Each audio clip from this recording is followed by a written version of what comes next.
In a studio in San Francisco, yogis are mixing their passion for downward dog with marijuana. Try to find new ways to exercise and stay in shape. A farm in New Hampshire is offering a very different experience. Yoga with goats. It's catching on, and the farm owner says they are scrambling to try to keep up with this viral sensation. There's a new way for couples to have some fun together as Lauren shakes her head on Valentine's Day. A yoga studio is offering naked yoga classes. Gross. Why is that gross? All the ladies say gross. All the guys are going, yeah! Down dog! The U.S. is in a yoga boom, with about 16 million Americans doing yoga, spending $6 billion a year on lessons, books, and other items. Yoga has become as American as pizza or sushi. Breathe with expanded awareness. Many yoga classes feature some quasi-spiritual talk. We're seeing others in their essence is that which is pulsating as goodness itself.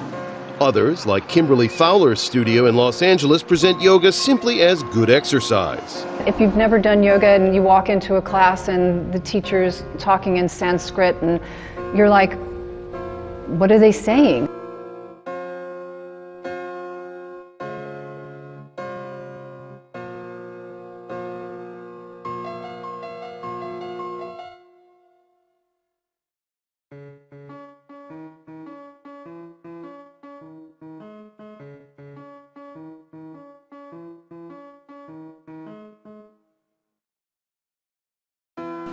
But what is often overlooked amid all the stretching, twisting, and twirling is that yoga is a religious ritual, a Hindu ritual.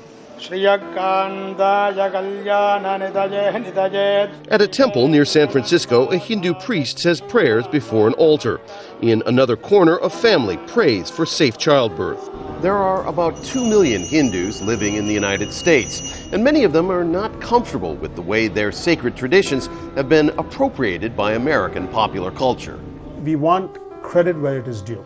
Swaminathan Venkatraman is a board member of the Hindu American Foundation. Our major concern is that the roots of the practice need to be acknowledged. And we believe in today's modern yoga movement in the US, there is sometimes even a conscious effort to de-link yoga from Hinduism. And be a force that is uplifting. While Hindu ideas like karma, guru, and avatar are widely accepted, Hinduism itself is often disrespected. Sometimes we have, the goddess Lakshmi sitting on Burger King ad, sitting on a burger. We've seen pictures of Ganesh plastered on toilet seats.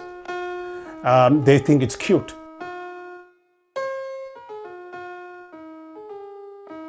Cultural appropriation is what the term itself suggests. It's when one society appropriates or takes on aspects of another society's culture.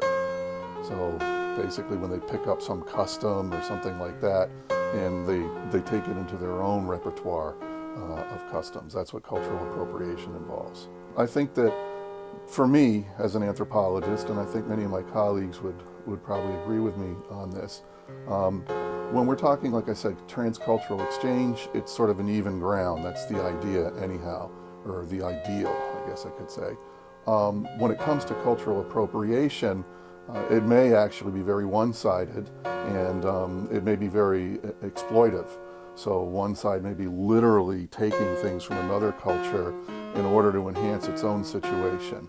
For me, the business of cultural appropriation literally kind of crosses a line when you start to see the commodification of customs and traditions from another culture. So when they take ideas and behaviors from another culture and try to monetize them and make money from them, then that's when cultural appropriation is going into, I think a much more a stickier ground, basically a more difficult ground. I don't know what people think yoga is. I know when we started, yoga was more classical, so like nobody was doing really hot yoga. Some places played some music, but not rock music really loud and that kind of thing.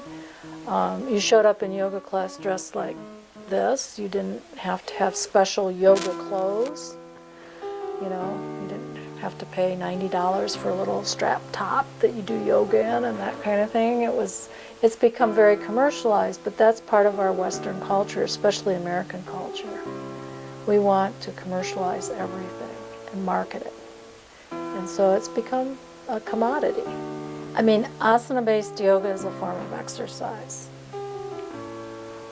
To me, I wish they wouldn't call it yoga. I wish they'd just call it asana exercise.